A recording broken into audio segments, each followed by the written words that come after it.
नमस्कार दोस्तों, आज सभी को स्वागत है एक बार फिर से हमारे चैनल में। तो आज हम बात करेंगे 12वीं पास करने के बाद सबसे एक अहम सवाल वो है कैरियर, जिसके बारे में बहुत पहले तो नहीं सोचा जा सकता है, लेकिन जैसे ही 12वीं कंप्लीट होती है ये सवाल हमारे मन में आता है। जब तक हमारा गोल अचीव ना हो जाए तब तक कंटिन्यू हमारे दिमाग में चलते रहता है और बहुत सारे कैरियर ऑप्शन होते हैं।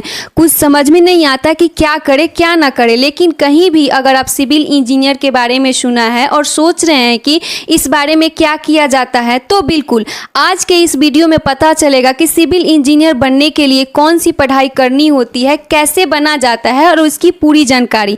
तो चलिए शुरू करते हैं। सिविल इंजीनियर बनना इतना आसान नहीं है, इसके लिए आपको कड़ी मेहनत करनी होगी। अगर सिविल इंजीनियर में आगे जाकर अपना करियर बनाना चाहते हैं तो आप सिविल इंजीनियर के पढ़ाई को मजाक में न पढ़ें, नहीं तो जॉब तो बहुत दूर की बात है, आप एक अच्छे सिविल इंजीनियर नहीं बन पाएंगे। इसीलिए आपको अपना 100% फोकस अपनी पढ़ाई पर लगाना होगा, तब कहीं जाकर बहुत ही अच्छा करियर बना सकते हैं आप अपने लिए। तो आइए जानते हैं कि आखिर कैसे आप एक सिविल इंजीनियर बन सकते हैं और इसके लिए क्या क्या क्वालिफिकेशन होना चाहिए। तो आसान भाषा में कहूँ तो सिविल इंजीनियर एक तरह का प्रोफेशनल कोर्स होता है, जिसकी पढ़ाई पूरी करने के बाद आप एक सिविल इंजीनियर कहलाएंगे। सिविल इंजीनियर का काम होता है डिजाइन, कंस्ट्रक्शन, रोड, बिल्डिंग, घर बनाना, डैम यानी कि बांध बनना इत्यादि।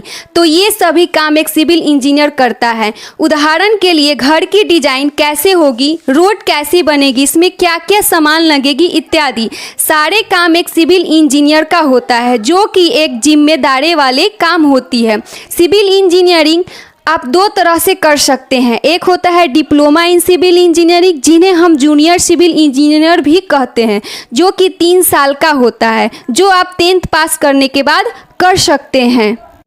एक होता है सीनियर सिविल इंजीनियर, जो 12वीं पास करने के बाद पूरे 4 साल का कोर्स होता है। सिविल इंजीनियर में डिग्री पूरी करने के बाद आप चाहते हैं तो पोस्ट ग्रेजुएशन के लिए अप्लाई कर सकते हैं, जिसे हम मास्टर इन सिविल इंजीनियर भी कहते हैं। सिविल इंजीनियर में आपको कुछ तरह के इंजीनियर विषय मिलेंगे, जैसे कि कंस्ट्रक्शन इंजीनियर, पोर्टल इंजीनियर और भी कई सारे विषय हैं जिसे आप चुन सकते हैं और आप इसमें एक्सपर्ट बन सकते हैं।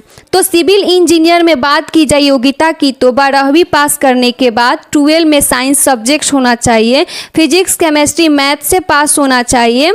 अब जाने सिविल इंजीनियर कैसे बने, इसकी पूरी जानकारी। अगर आपको सिविल इंजीनियर में एडमिशन लेना है तो सबसे पहले 12वीं क्लास पास करनी होगी, वो भी मैथ, फिजिक्स और केमिस्ट्री सब्जेक्ट के साथ। इसके अलावा आपको 12वीं में कम से कम 60% तो मार्क्स होनी ही चाहिए। जैसे ही आप 12 पास कर लेते हैं उसके बाद बीटेक इंट्रेंस एग्ज़ाम, जैसे कि IIT, AI, EEE all India level पर एग्ज़ाम के फॉर्म को भरें। और कुछ कॉलेज इंट्रेंस एग्ज़ाम पर भी एडमिशन लेती है, कुछ कॉलेज बिना इंट्रेंस एग्ज़ाम का भी एडमिशन लेती है। जैसे ही आप सिविल इंजीनियर में एडमिशन ले लेते हैं उसके बाद आपको 4 साल की पढ़ाई कराई जाती है, जिसको आपको बताया जाता है कि कैसे घर की डिज़ाइन या पुल की डिज़ाइन बनाई जाती है और भी सारे हैं। और इतना सारा करने के बाद आपको एक प्रोफेशनल इंजीनियर बन सकते हैं।